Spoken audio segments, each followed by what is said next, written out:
popularity kept gaining as more films kept coming out. But during pre-production or production, did you anticipate or did you know that it was going to be a big deal for fans when it comes out and it needs to be done, you know, obviously from the entire team in a way that a service to the fans, but at the same time making sure that the film is done as a film should be done? I think so, yes, because by the time uh, I'd read the book, which was fairly late in the publishing of the book, it was already starting. We could tell it was already starting in England, particularly. It was on a roll, so the potential was there. And by the time I think pre-production started, the potential of a success was definitely there, I felt, for the film, um, because the book by then had already become basically a bestseller. So we knew there was well, I did. I felt there was a potential. I know Chris did too, because his casting was incredible. It thousands of kids were video tested and then later film tested as we got closer to the beginning of shoot. Um, and honestly, I've got to say that the weight on his shoulders, bringing together a film that, from that the sale and the popularity of the book and the anticipation of a film, that weight on his shoulders must have been enormous. I don't know how he slept at night to cast that movie and to direct it. And I know that there was um, certain sort of aspects of the film that J.K. Rowling wanted included from the book. Very much English actors, and quite a few demands that I don't think were a stumbling block for Chris at all, but I think it added weight to his shoulders as far as getting the cast together for that film.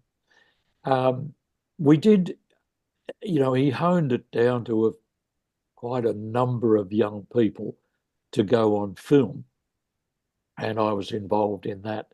Came into pre-production fairly early um, to do that and set it up. But even then, the weight of who to choose was enormous, and I gave up. I had selected another young man that I thought was a pretty good Harry Potter. But Chris was adamant about Daniel Radcliffe, and Mm. bless him, he was right, in a way that he picked the actor that could, very young actor that could carry 6, 7, 8 films or whatever it was, and be able to carry it as he aged, and during the shooting of those films. So, my admiration for him is just enormous because of that weight on his shoulders to cast the um, characters from the book onto the film, and to be able to cast characters that could carry Yeah. the characters all the way through 7 films as they grew up. I mean, I remember young Daniel started to shave on the first one, so that was an indication of puberty screaming in on these kids, and wonderful situations with the actors, young actors. I swear to you that occasionally we'd be rolling away on a shot with a close up of Daniel, and he'd suddenly just stop and start smiling, and you could almost tell that what crossed his mind was, "I'm Harry Potter," and it would destroy his performance. And uh, but Chris was so lovely carrying that. He'd say, "Oh, okay, cut, cut, cut. Let's do it again. Let's have another go at this," and very cheerful about the whole thing. And he nurtured and nursed those kids through the first one, and the enormity of it had already hit, I think, all of the young actors that Harry Potter was going to be highly successful. Emma Watson was incredible. Little lady, she knew everybody else's dialogue, and we had to stop her quite a lot from mouthing.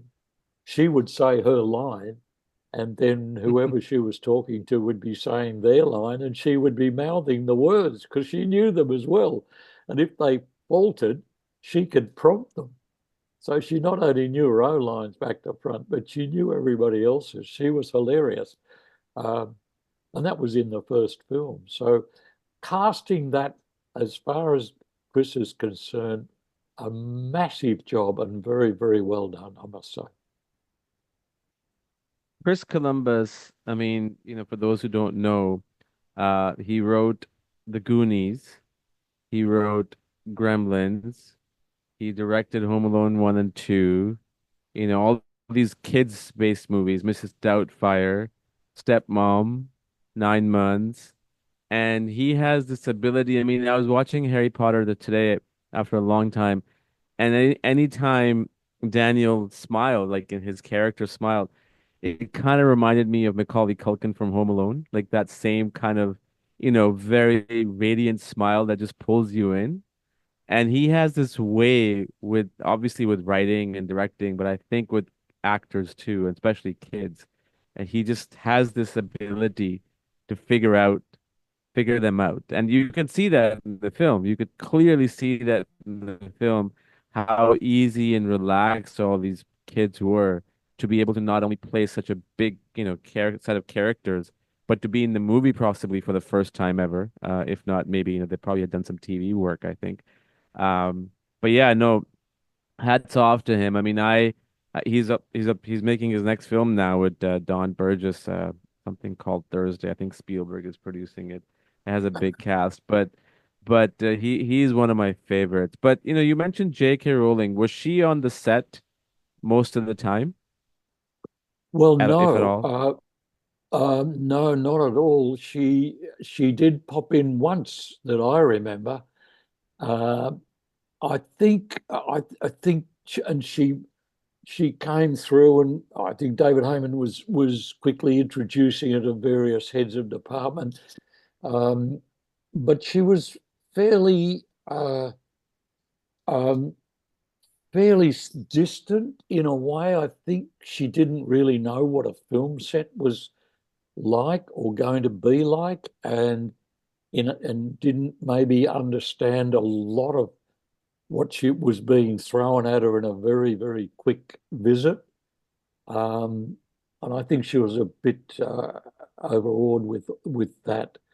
So it wasn't, I felt in my meeting with her, a relaxed meeting. It was, oh, hello, and pleased to meet you. Yes, moving on, and moved on to the next person. So because I don't think she really understood what film crews and who was involved and why.